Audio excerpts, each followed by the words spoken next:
मंगल का दिन है और आज एसओपी के मुताबिक फैमिली और वकला की मुलाकात का दिन तय है। आज उषा बीबी और इमरान खान साहब की मुलाकात जो है वो अभी शुरू हुई है। उससे पहले आज वकला को जो है अंदर मुलाकात कराई गई और मुलाकात में इमरान खान साहब को आईएमएफ का जो वफद है उसकी मीटिंग पे ब्रीफ किया गया है। जो चीफ जस्टिस के साथ मुलाकात हुई है उनके बारे में ब्रीफ किया गया है और केसेस के ऊपर बात हुई है। जनरल सियासी गपशप तो लगी जाती है, जाहिर है, तो उनके ऊपर जो है गुफ्तगू हुई है। तो सबसे पहली जो बात यह है कि इमरान खान साहब ने ये अंदिया दिया है कि 26वीं तरमीम जो है वो उसका एक ही मकसद है और वो पाकिस्तान की अदालती निज़ाम के ऊपर एक असॉल्ट है। जिस तरह से कोर्ट पैकिंग की जा रही है, जिस तरह से वकला इसके खिलाफ आवाज़ उठा रहे हैं, आज फिर हमने इमरान खान साहब ने वादा किया है कि हम उस तहरीक की, वकला के मौक़िफ़ की भरपूर तायद करते हैं। और जिस तरह से अदालत में जजेस इंपोर्ट करके लगाए जा रहे हैं, जिस तरह से जल्दी में लगाए जा रहे हैं, ये काबिल एतराज़ बात। हमने हमेशा आज़ाद अदलिया के लिए खड़े हुए हैं। इमरान खान साहब की तहरीक इंसाफ की तहरीक है। तहरीक इंसाफ 1997 में जब लॉन्च हुई तो दो ख़ानदानों की करप्शन और दो ख़ानदानों की लूट मार के खिलाफ जो है वो फोर्स तीसरी सियासी ताकत के तौर पे खड़ी।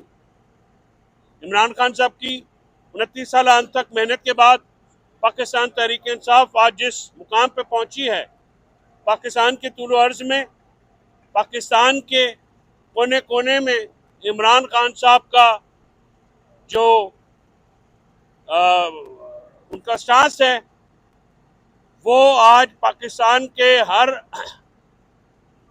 लोगों की दिल की धड़कन है।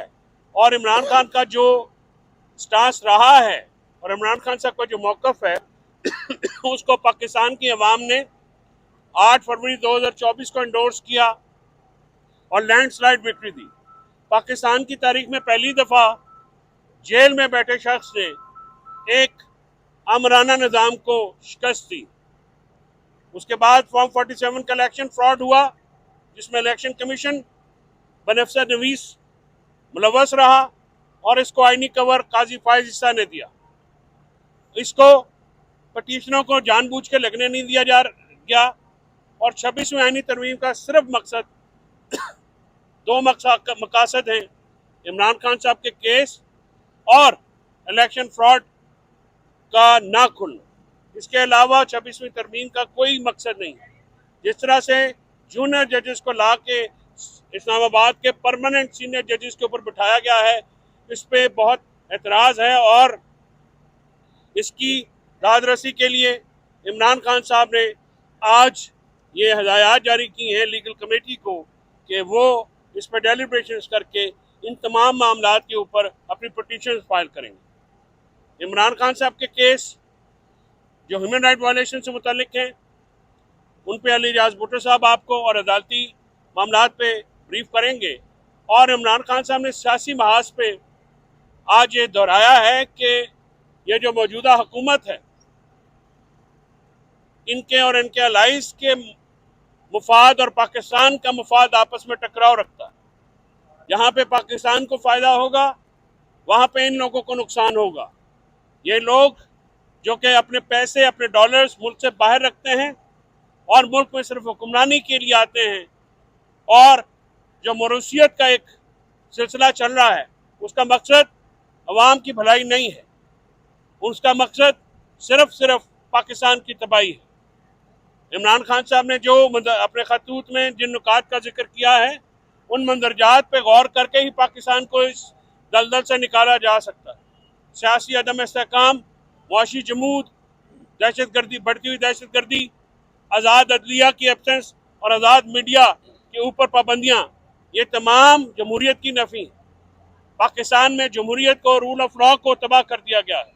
पाकिस्तान में इदारों को पीटीआई को क्रश करने पर लगाया गया है, और जो असल काम है दहशतगर्दी से मुतालिक, उस पर इदारों को अपना काम जो है वो छोड़ के पीटीआई को क्रश करने पर लगाया गया है, जिसकी वजह से आप देखते हैं कि मुल्क में खासकर केपी और बलूचिस्तान में जो है दहशतगर्दी का फ्रीज जो है वो बढ़ता जा रहा है। इमरान खान साहब ने जो एहतजाज था उसके ऊपर बहुत दोबारा आज बात की। उन्होंने कहा कि वो अपने वर्कर्स पे फाखर हैं। जिस तरह से 8 फरवरी 2024 को उनके वर्कर्स निकले, वोटर्स निकले, 2025 8 फरवरी 2025 को भी उन्होंने निकल के ये दिखा दिया कि वो इमरान खान के साथ हैं। इसके साथ साथ ओपन ट्रायल, जो कि कल हमारी पिटीशन थी इमरान खान साहब की, जिसपे हमने ये मौक़िफ़ इख्तियार किया है कि इमरान खान साहब को 20 महीनों से किसी खुली अदालत में पेश नहीं किया गया है।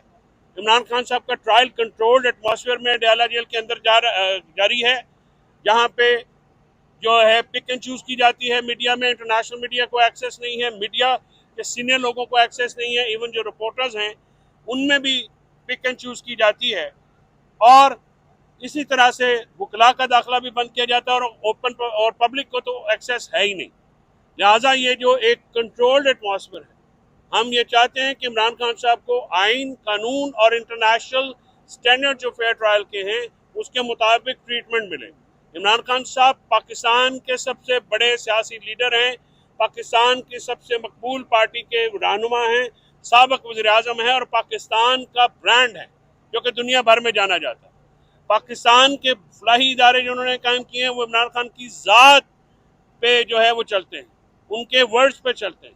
लिहाजा उनके साथ जो ट्रीटमेंट है वो बिलखसूस इस बात का मतकाजी है कि रियासत फॉर्मर प्राइम मिनिस्टर को ना सिर्फ एक ट्रांसपेरेंट और आज़ादाना ट्रायल दे, बल्कि वो ट्रायल आम आवाम में होता हुआ नजर भी आना चाहिए। इंसाफ ना सिर्फ दिया जाए बल्कि इंसाफ होता हुआ नजर भी आना चाहिए। हमारी ये डिमांड है।